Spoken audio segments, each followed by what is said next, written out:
जय श्री कृष्णा। सभी भक्तों का स्वागत है कृष्णा डिवोशन चैनल पर। आप सभी इस चैनल के माध्यम से भगवान श्री कृष्ण की लीला कथा का अमृत पान कर रहे हैं, श्री कृष्ण चरित अमृतम।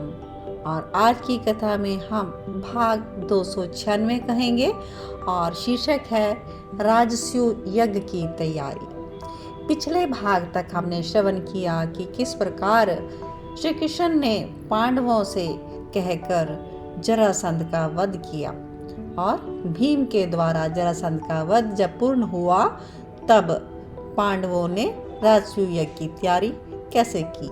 आइए आज के भाग में हम श्रवण करते हैं। माता कुंती ने जब देखा कि श्री कृष्ण और उसके पुत्र जरासंध का वध करके विजय प्राप्त कर कर वापस आए तो कुंती माता भगवान गोविंद की स्तुति करती है कि हे गोविंद, आपकी कृपा की छाया हमें ना मिली होती तो आज ये जीवन ना होता। आपने हमारे पुत्र के ऊपर जो करुणा दृष्टि कर रखी है उसके लिए मेरे पास कोई भी शब्द नहीं है। आप मेरे कृष्ण हैं, आप मेरे भाई वसुदेव के पुत्र हैं, इसलिए आप वासुदेव कहलाते हैं। आप समस्त प्राणियों के दुखों को हरण करने वाले हैं, इसलिए हरि हैं। हे मेरे गोविंद, आपके चरणों में इस कुंती का प्रणाम है, आप स्वीकार कीजिए। और श्री कृष्ण ने आगे बढ़कर अपनी बुआ को गले से लगा लिया। बुआ, आप कैसी बातें कर रही हो? और इस दृश्य को देखकर महाराज युधिष्ठिर, द्रौपदी आदि तो प्रेम के अश्रु बहाने लग गए। अच्छा, अब कुछ काम की बातें हो जाएं। श्री कृष्ण ने जब सबको भाव में डूबते हुए देखा तो ऐसे कहा, द्रौपदी, क्या राजसूय यज्ञ की तैयारियां नहीं करनी? आपको ही सब करना है। अपने प्रिय सखा को देखते ही द्रौपदी बोली, हाँ गोविंद, आप जैसा कहें यज्ञ का स्वरूप वैसा ही होगा। महाराज युधिष्ठिर भी बोल उठे, तो सुनो, विश्व के सामान्य जितने भी राजा हैं सबको बुलाओ। श्री कृष्ण कुछ और सोचने में लग गए तो सहदेव लेखनी ले आए और राजाओं के नाम की लिस्ट बनाने लग गए। और सुनो सहदेव, ऋषियों के बिना कैसा यज्ञ, इसलिए अब ऋषियों का नाम लिखो। सहदेव लिखने लगे जो भी श्री कृष्ण बता रहे थे। व्यवस्था में कौन कौन रहेगा, क्योंकि सहस्रों लोग आएंगे, उनका भोजन, उनका रहना, यह बात द्रौपदी ने कही थी। हाँ देखो, मुख्य बात तो द्रौपदी ने कही। अब आगंतुक सहस्रों में नहीं होंगे, लाखों में होंगे। श्री कृष्ण गर्व से बोले, ऐतिहासिक यज्ञ होगा यह, इतिहास में स्मरण रहेगा यह यज्ञ। इतने आनंदित होकर श्री कृष्ण राजसूय यज्ञ की व्यवस्था करने में लगे थे। द्रौपदी कहती है, तब तो बहुत से सेवक चाहिए। हाँ, सेवक तो चाहिए, पर यज्ञ का कार्य तो परम पवित्र कार्य होता है, इसमें हम स्वयं करें तो। श्री कृष्ण इतना बोलकर द्रौपदी और पांडवों की ओर देखने लगे। द्रौपदी कहती है, समझी नहीं, और कृष्ण से पूछने लगी, जैसे भोजन बनाने की व्यवस्था तुम स्वयं देखो द्रौपदी, भोजन कराने की व्यवस्था भीमसेन। श्री कृष्ण सबको एक एक कार्य देने लगे। वह गोविंद, भीम दादा को खिलाने की व्यवस्था में ये तो कोई 4 पूड़ी खाता हो उसे 8 खिला देंगे। अर्जुन ने भीम के कंधे में हाथ रखते हुए मजाक में कह दिया।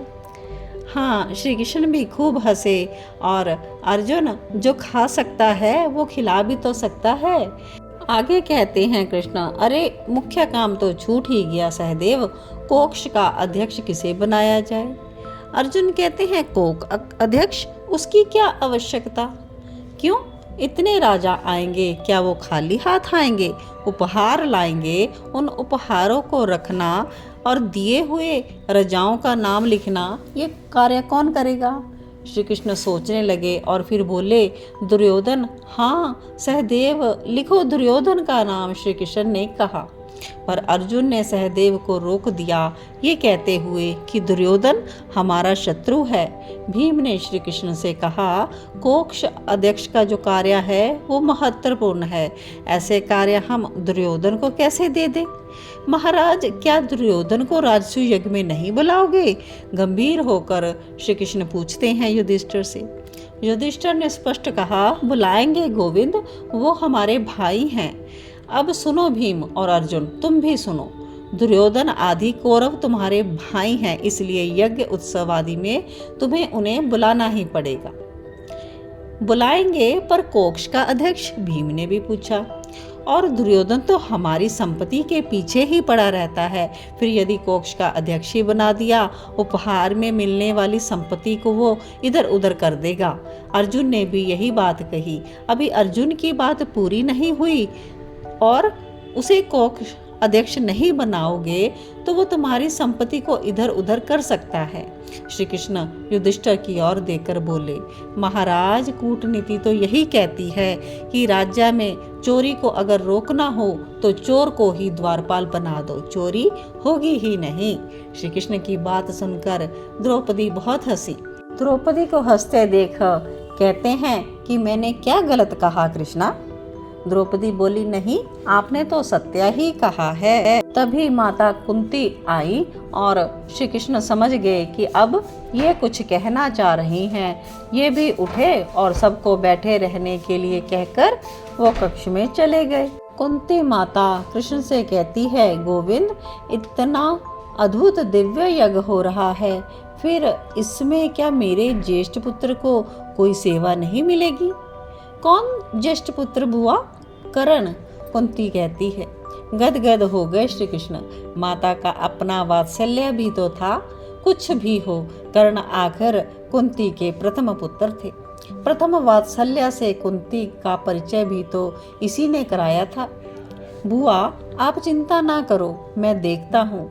यह कहकर श्री कृष्ण फिर पांडवों के मध्य में आकर बैठ गए।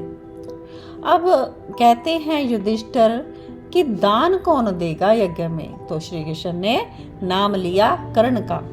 इस बात का विरोध तो स्वयं महाराज युधिष्ठिर ने ही कर दिया। लिखो तुम सहदेव। कर्ण का नाम सबकी बात को अनसुनी करते हुए श्री कृष्ण ने लिखवा दिया। अर्जुन कहना चाहते थे कर्ण, पर श्री कृष्ण ने कहा, उसके हाथों में ऐसी रेखा है कि जो जितना दान देगा ना वो दुगना फिर आ जाएगा। इसलिए मैं तुम लोगों के भले की कह रहा हूँ, मेरी बात नहीं माननी है तो बोलो। सब ने कहा, आप जो कहोगे हमें स्वीकार है। लिख दो सहदेव, लिख दो। अर्जुन ने भी कह दिया अपनी तरफ से, कर्ण का नाम लिख दो। कुंती माता की और श्री कृष्ण ने देखा तब तो उनके नेत्रों से अश्रु बह रहे थे। अब श्री कृष्ण ने कहा कि एक अंतिम कार्य है, इस कार्य को कौन लेगा? पांडवों ने पूछा, कार्य तो बताओ। अतिथि जो आए उनके चरण धोना और उनके चरणों को पोंछना। अब सब एक दूसरे का मुख देखने लगे। इस कार्य को लेने के लिए कोई भी तैयार नहीं हुआ। अब श्री कृष्ण उठे और हाथ जोड़कर युधिष्ठिर से कहते हैं, अगर आप कहें तो ये सेवा मैं लेने को तैयार हूँ। अरे भीम हैरान हो गए, ऐसा छोटा कार्य आप करेंगे? अब कृष्ण कहते हैं, भीम दादा, कोई कार्य छोटा बड़ा नहीं होता, बस आवश्यकता है अपने भीतर के हीनता को निकालने की। जिसके अंदर आत्महीनता है उसी के लिए कार्य छोटा या बड़ा होता है, पर जो समस्त हीनताओं से मुक्त है उसके लिए हर कार्य सेवा है, और कोई सेवा छोटी और बड़ी नहीं होती। समस्त पांडवों ने श्री कृष्ण के चरणों में प्रणाम किया।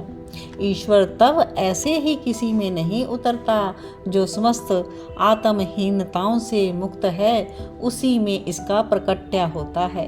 ये नई परिभाषा ईश्वर तब की द्रौपदी ने कही थी। श्री कृष्ण द्रौपदी को देखकर मुस्कुरा दिए। अहो, अतिथियों के राजसूय यज्ञ में श्री कृष्ण ने पैर ही नहीं धोए, उनके खाए हुए जूठे पत्थर भी उठाए थे।